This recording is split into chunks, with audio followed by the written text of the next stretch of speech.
Welcome to the Rank King Show, where music, movies, and more discussed and ranked for your listening pleasure. And now, your host, Billy.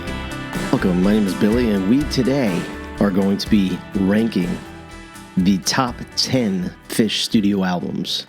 Now, before we get started, I want to invite you all to like and subscribe to this page, which will help us grow. Now, Phish is a band that I think is incredibly underrated. They are not just a jam band. They are not just a progressive rock band. They have done things and accomplished things that very few musical artists in the history of rock have ever accomplished. If you're talking about snubs for the Rock and Roll Hall of Fame, I think these guys would be pretty high up on the list.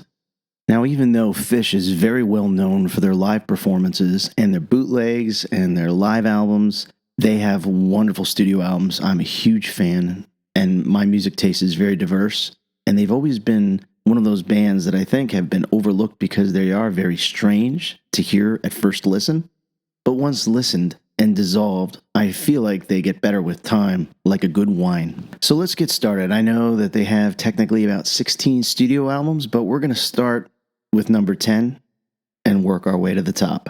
All right, at number 10, we're going to start with the album from the year 2000, Farmhouse. Now, this album is a favorite by a lot of people. It was a big departure from their formula of longer pieces of music. This was a lot more condensed. The songs maybe had a little bit more of a contrived pop edge to them. I think they did a very good job with the songs and going in that direction. But Phish's mainstream, let's face it, is still somebody's way left field. The title track, Farmhouse, Gotta Jaboo, great jammy song. Heavy Things, great pop song. And beautiful song, Sleep, the iconic instrumental First Tube to round off the whole album.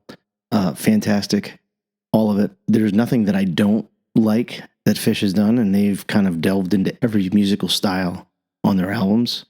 But if I have to start somewhere, this would be number 10. At number 9, I have the album Round Room. Now, this album came after Farmhouse, about 2 years later, and it has a very live feel to the album. You can tell that a lot of these were just one takes, or they just picked a take that they felt like had a good energy to it, and they put it right on the disc.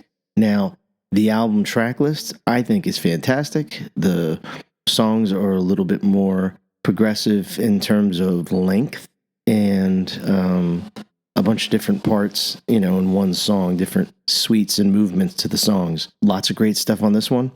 Waves, Pebbles and Marbles, Thunderhead, Walls of the Cave, great record. It isn't as produced as some of their other stuff that I do enjoy more, but I do grab this record once in a while. I'm in the mood for some of the songs on it. Fantastic, and nobody else is doing what they're doing. And whenever they try, they don't do it as well. So at number 9, I have Round Room from Phish. At number 8, an album that has really grown on me over the years, and I've come to like quite a lot. And it was a comeback album from them from taking a break as a band after 2004.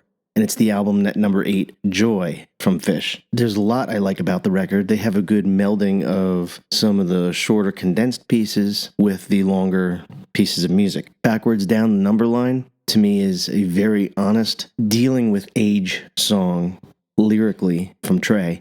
And I feel it to be a very personal song and something as I get older I can relate to. Sugar Shack's a great song. It was really strange time signature on it. I think it's like 9/8, and I think they've even had difficulty trying to reproduce it live. That's what I've heard, but I don't know how much truth there is to that. But it's a fantastic song nonetheless. It's a very quirky Mike song. Kill Devil Falls, which I heard on a Trey album prior. And of course, Time Turns Elastic, one of my absolutely favorite Phish songs. That was a long piece of music, and it was so nice to have a return to one of those big opuses that, we really haven't heard too much from since maybe Gaiuti. And it's just one of my favorite Phish songs, and it really makes that album shine. And at number 8, it's Joy. Yes, technically it's live, but don't call it a live album. It's a studio album. At number 7, Picture of Nectar, recorded in 1991, right after Lawn Boy. They put out this collection of songs that hits every genre you can think of. Is there bluegrass on it? Oh, yeah. Jazz? Yep. How about some Latin music? Absolutely. They touched up on everything, and they do it really well. Fantastic record, and of course, it's part of the soundtrack of some of my childhood. I mean, Poor Heart, the Mango song, Your Hands and Feet Are Mangoes, it's just out of this world. Great diversity and great performances, and it's a classic Phish album. Number 7, Picture of Nectar. Now at number 6, it might be a little controversial.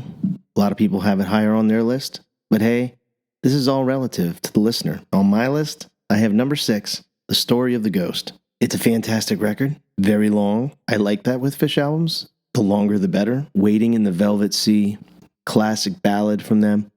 And of course, one of their greatest songs of all time, in my opinion, Gaiuti.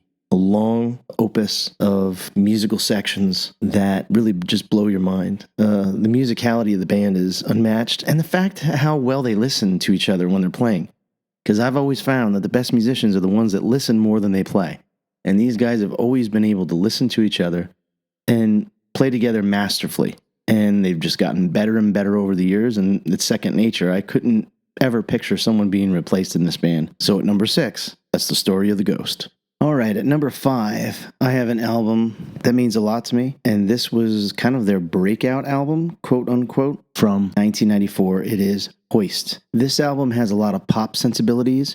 Everything that they've done in the album before was condensed into smaller songs again, and they even made a video for MTV for the first time for Down with Disease. It got a little bit of airplay, and again, I will reiterate that Phish's mainstream is somebody else's way left field. Tracks like If I Could with Alison Krauss, Life Boy, Down with Disease, great record. A lot of good memories tied for me. My first Phish show was actually during this tour. If someone's more into a mainstream type of sound, this might be a great album to introduce somebody to Phish with. So that's number 5, Hoist.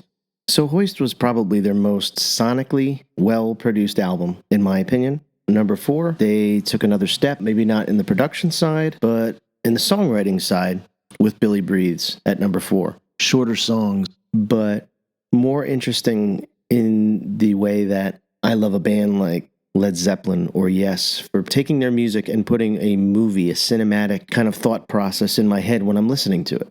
And this is something that they did with Billy Breathes really well.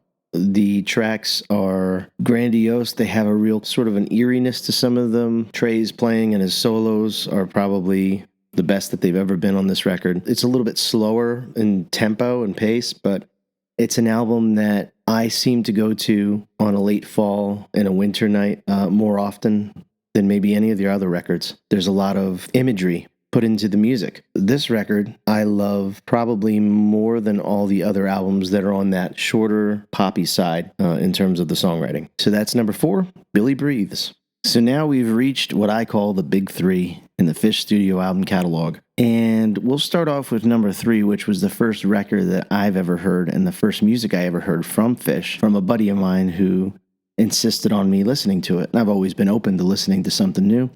And he popped it in, and I found it incredibly interesting, and I could tell that the players were amazing, but I hated it. Well, time went on, and just like many acquired tastes that I've come to love over the course of my life, I began to understand it much later. Subsequently, one of my favorite records, and I still remember the first moment I heard it. So we're going to start at number 3, and that's Lawn Boy from Phish. You have The Squirming Coil, Run Like an Antelope, all great tracks on the album, but the granddaddy of them all, in my opinion, Reba, another song that is a long opus, many different parts, very strange to listen to at first listen, but very enjoyable and very interesting to listen to the next 1 million listens. Great album, one of my favorites. It's at number 3, Lawn Boy from Phish. So at number 2, and it wasn't a hard decision for me between 2 and 1, is the debut album, Junta from Phish. Now, some of their classics is on this record. You Enjoy Myself, Divided Sky, just absolute brilliance. And the only thing holding it back for me is just because it's a debut album, a little bit disjointed. And near the end are some long jam pieces that are, in my opinion, a little bit wanting from a band like Phish. But as a debut record, it was absolutely amazing. Still amazing to listen to.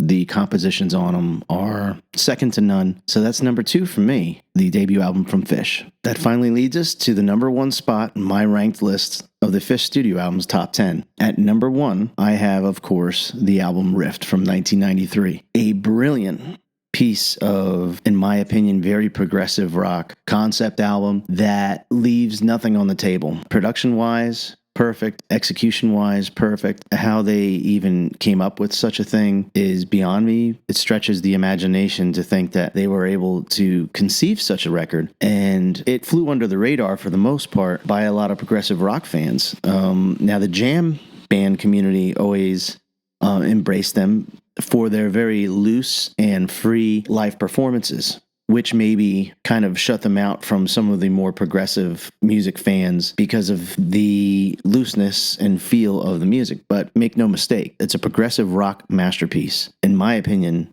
no better Phish record. It's complete with your compositions, the concept, the production. And for me, it's the number 1 album from Phish. So go check out Rift from Phish if you haven't already. Remember to like and subscribe to my channel. I very much appreciate you listening and or watching, and I'll see you next time.